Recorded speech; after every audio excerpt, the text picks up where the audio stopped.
Hey tea heads, this is Don from Mayleaf. In this video, baked versus unbaked ripe PuErh tea. Yes, that's right. Our experimental tea roasting oven here in London has been in action again. It first started a few years ago with our house roasted duck shit Dansong Oolong. Delicious, delicious tea. Followed up by the unheard of, wild, crazy and much loved roasted raw Gushu PuErh called Psychic Stream Seeker. And then last year we came up with a deep roasted Taiwanese oolong called Blazing Formosa. I'll put links to all of the videos for those teas in the description below. Today we're going to be launching our latest creation, which is a roasted Shu PuErh. Now I know that is again, almost unheard of. Now, they do roast some cooked PuErh tea in bamboo, in pieces of bamboo, but 99% of ripe PuErh out there is unroasted tea. So we thought we would get involved and see whether or not roasting makes a big difference and whether or not we like it. This idea actually first started to dwell in my head a little bit when we were in Yunnan a couple of years ago. At the airport, there was a, let's say, one of those sort of bubble tea places, and they were offering a cooked PuErh tea which they heated up over a pan. And even though it was a bit crude, I did notice that the flavor profile was interesting and it was something that I wanted to explore. So we started exploring this. We've been experimenting for about a year and a half, doing sort of roasts on ripe PuErh, and we really think that it can work very well given the right starting material. So then the hunt was on to try to find the right starting material, and we found this tea. So this tea, let's quickly scope it.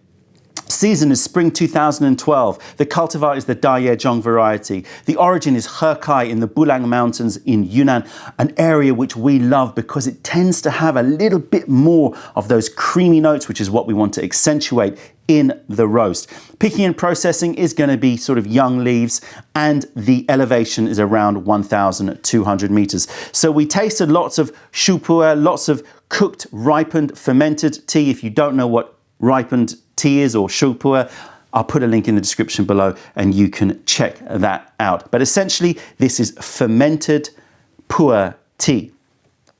So we found this Hekai. We fell in love with it because of the fact that it had underlying underneath it these creamy notes, as well as that lovely cavernous, attic-y, mineral, wet wood note, which is going on in a lot of ripe PuErhs. We tasted that cream note, but we thought we could accentuate it. So that's what we decided to do. We purchased in not a huge amount, but a fair amount because we wanted to get stuck in, and we've been experimenting, we've been roasting, we've been dialing in the parameters, and I am finally happy to announce the release of this tea. I don't have a name for it yet. We're going to do this tasting notes, and then I'll hopefully get some inspiration for a name. So let's quickly take a look at these dry leaves. Very, very similar. I do see a slightly darker tone here, but we're talking about like coppers, rust coppers, chocolate browns, cacao nib browns, dark brown color. Slightly, I think you'll agree, slightly darker, but not a huge difference. I'm brewing simple style. This is how I like to brew when I'm sort of having a solo session by myself, a small session, tiny guy ones. And we've got these new cups in and new saucers, but the Gai ones perfectly fit these cups, so it's a great way to just pour directly in. You don't need a gong dao bei. I got my little piggy trough here to collect the wastewater. So let's heat these up.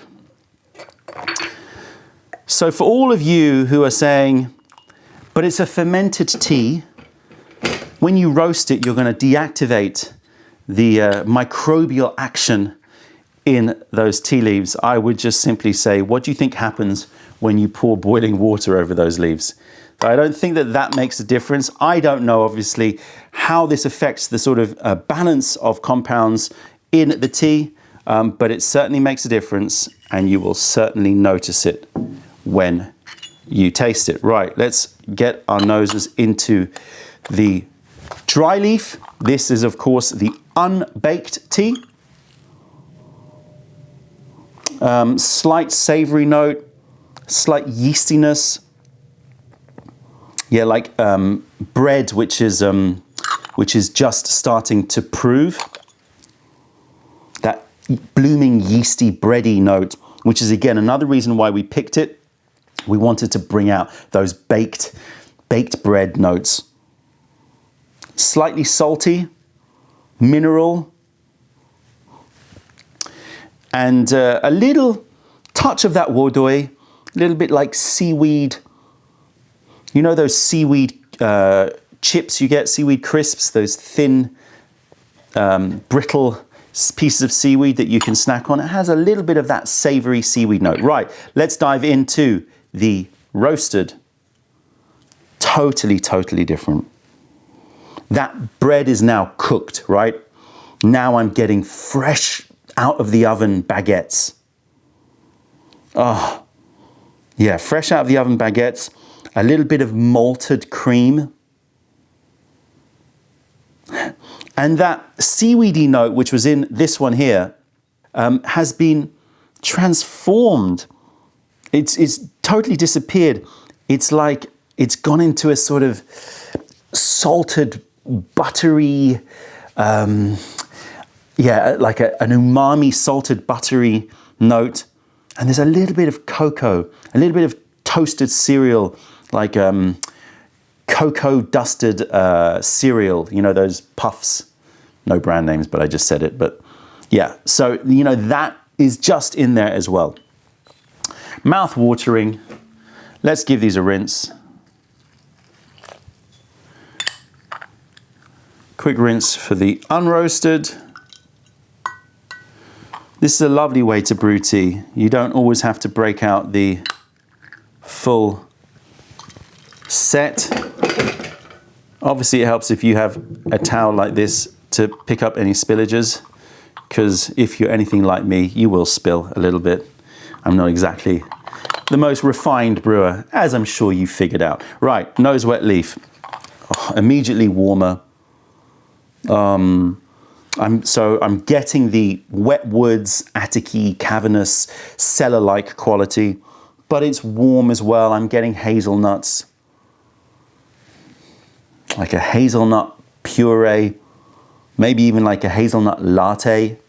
So it's creamy and nutty. And this one is affecting me. I can smell it already from here.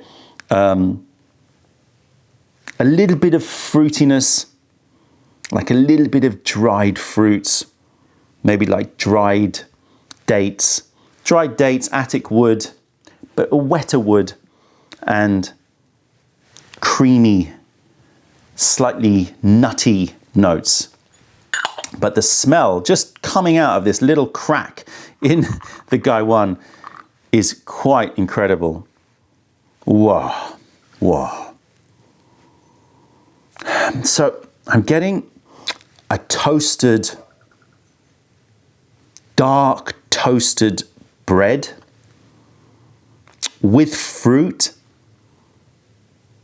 I'm almost getting a banana bread. If you cook banana bread, then the banana note becomes less bright and becomes a little bit more stewed down and a bit denser in terms of its aroma. But then if you toast it and you just get a little char on that bread, toasted banana bread, a little bit of salted butter, just delicious, toasty. There's a slight like overchar on it, like a little bit. If you've ever had amethyst GABA, then you know there's that slight tang where the I think it's called pyrazines just start to accentuate themselves a little bit, but it's just there in a really nice way, in a really engaging way. You want to keep sniffing it. Okay, lovely. Very, very happy with that, and the difference is immense. Let's take a look at the color. Now it's interesting. This leaf looks darker than this leaf. Okay, well, hold on. Maybe it's because those ones weren't quite wet. But still, let's see. Let's put this temperature up, get it nice and nice hot. Oh, actually, that's pretty good. Right. I'm going to do rim brewing here, just because I want to try to attenuate the minerality a little bit. And as always, I don't have a stopwatch here, but I'm going to sort of guesstimate about 10 seconds difference between them. And we're going to brew for about 30 seconds or so. Let's move these over here. Get our nice new in stock blue porcelain cups. Really, really nice with cup holders. It comes with a matching teapot as well. So we've got a porcelain teapot, finally, a Terroir porcelain teapot, which is really lovely. Been searching for porcelain teaware for so long, and you know, either it's just way overpriced or not good enough. Here we go. This is the unroasted, and get every last drop, and about 10 seconds in between, and we pour this one here. Again, the color is noticeably different. Hopefully you can see that. Let me try and bring these in. Can you see? This one is slightly lighter, which is, you know, not what you would expect, right? You would expect that the roast one would have a slightly darker tint to it, but that is not the case. Definitely the roasted tea, baked tea, has slightly lighter color. They're nice chestnut browns, looking like some good viscosity in there. Right, let's taste the unroasted one first. Cheers, everybody. So this is the unroasted, as yet unnamed 2012 cooked PuErh tea.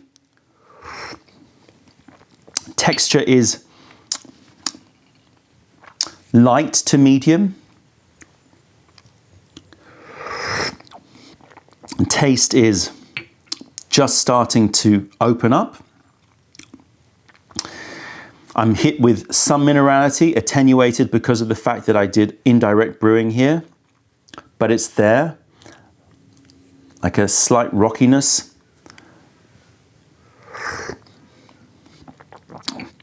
I'm getting those, now the wet woods have turned into dry woods, antique woods. The creaminess is there. It's like a malted, see again, this is affecting me. There's a malted, let me just, yeah, there is a slight malted cream note to it. And I'm not picking up fruitiness right now. It's, I would say, a nice, straight ahead, mineral rich, cavernous, and slightly creamy ripe PuErh. First infusion, it's just getting started. Right, let's go with the baked tea. Oh, I'm getting all sorts of complexity, and it's amazing that ripe PuErh tea is not roasted more often. I don't get it. I hope that this video starts a trend of lots of people getting some roasted ripe PuErh. It may not be traditional, but boy, the aroma coming off here, it's like flapjacks and toasted breads and malt again. So that's why I was a bit concerned that I might be picking up the flavor of this one. Texture is noticeably thicker. Now this is, if that was light to medium, I would say that's medium to thick. Medium to thick and softer, noticeably softer. And this tends to be the case whenever you roast a tea, you tend to thicken it out a little bit and the texture becomes softer. There must be something to do with sort of denaturing some of the astringent compounds in tea. Smooth and soft, and the flavor is oaty, like dark baked oat cookies or oat flapjacks. It's got a deep molasses kind of slightly bitter dark sugar note happening as well. Oh.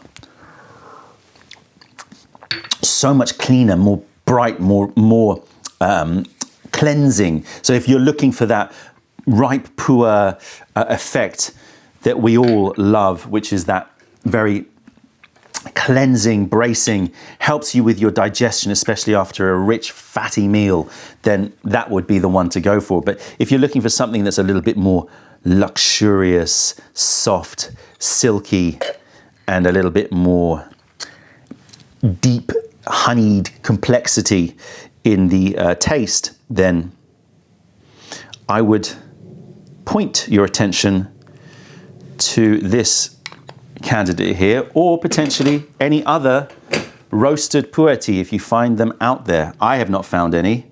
As I said, the only time that I saw it was at this sort of experimental Yunnan tea, bubble tea sort of place.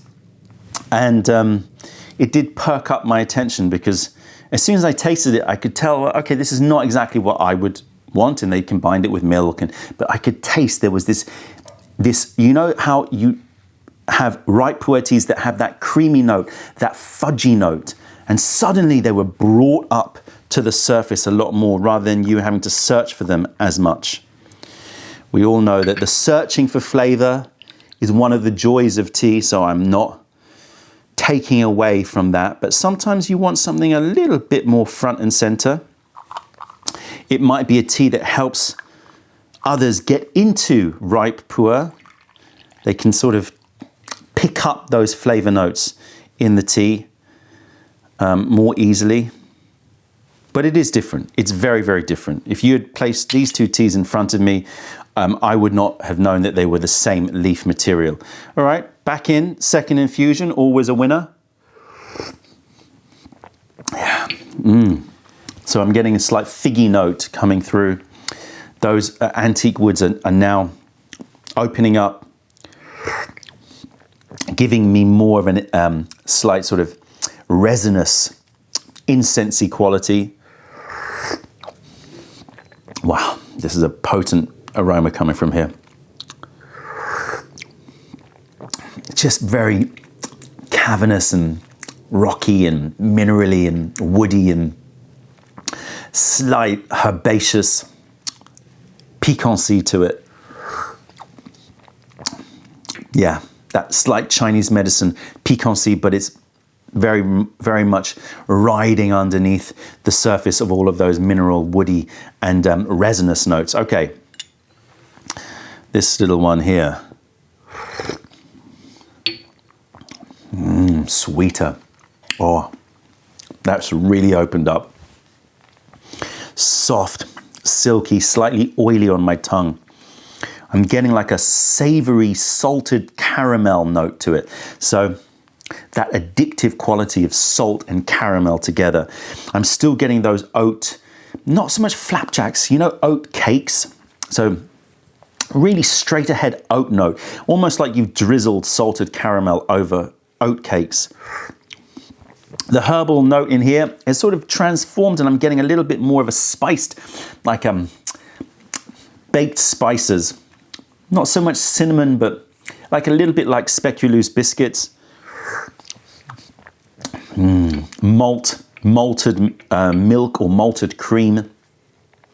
You know how malt can have, again, a slight savory to sweet character about it. So malted creams, malted milks, salted caramel, drizzled oat cakes, a little bit of speculoos going on. Toffees, buttery as well, a little bit of shortbread. So toffee shortbread note happening. Totally different, absolutely totally different.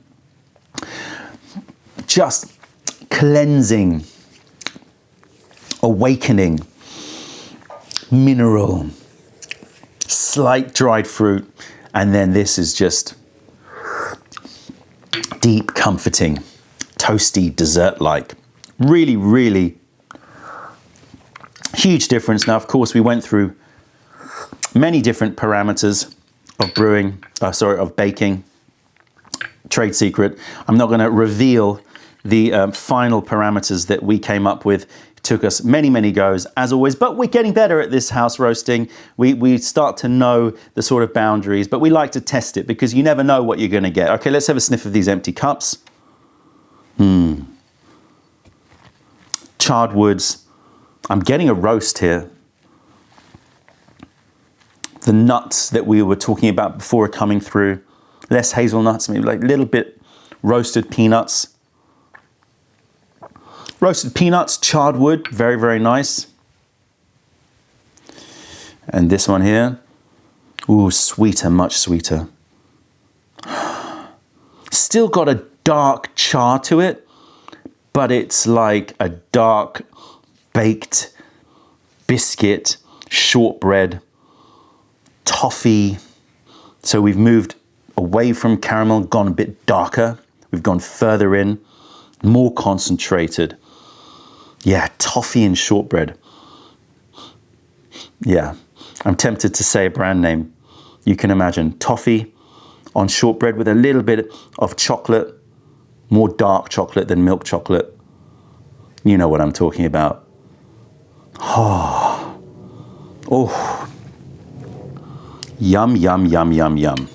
All right, one last brew. Now I'm going to pour on the leaf just to see if that makes a difference.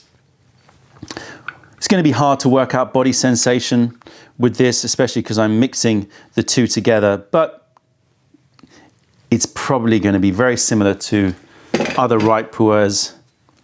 Comforting, relaxing, but there's always that thing with ripe pu'erh, isn't it? It always sneaks up on you and suddenly you go, ooh, suddenly you get this energy, this warmth coming through. I think it is my gut feeling here from just the first couple of infusions and from the tastings that I'd done earlier when I was going through all of the parameters, is that roasting the tea does bring out more warmth, and that certainly was the case with Psychic Stream Seeker, which was the heat giver. Anybody who tried Psychic Stream Seeker, and yes, I know everybody is asking, when is the follow-up for Psychic Stream Seeker coming? Don't worry, we're going to try to do another roast of a Gushu raw pu'erh, but we need to find the right tea. It needs to be the right tea. But yeah, it was a real heat giver. I mean, powerful, powerful warmth. Before we dive into this third infusion, let's quickly take a look at these leaves. Again, lighter. Amazing, the roasted tea is lighter. Fascinating, I wonder why. Anybody out there might know the reason why the roasted tea is lighter, because that doesn't make any sense to me. Leaves look very similar, glistening, rough textured. I love the texture of good ripe pu'erh. It's got this, because it was so rough, and then as the water covers it, it becomes very sort of glistening and sparkling, but still not particularly glossy, more like just that really interesting textured skin on the leaf, just glistening with the contrast of those dark brown, almost black leaves. Lovely, it's a lovely, lovely tea. Would I buy it without roasting? Yeah, I would. It's a lovely tea. It's just a great combination of minerals and cream put together. Oh, so much softer. So let's talk about finish. Finish on this is definitely a softer finish. Rounder. Get that warmth from the toasted breads and roast just hanging around a little bit longer through the nose. Brighter, drier, cleansing. Amazing the difference, and amazing that people don't roast ripe pu'erh more. I'm gonna take a little guess that you'll start to see more roasted ripe pu'erh on the market. And if this is anything to go by, then I think that's a trend well worth encouraging. That's it, tea heads. Check out our other videos, taste our teas wherever you are in the world by browsing mayleaf.com, and come visit us if you're ever in London. Other than that, I'm Don from Mayleaf. Thank you for being a part of the revelation of true tea. Stay away from those tea bags. Keep drinking the good stuff and spread the word, because nobody deserves bad tea. Bye.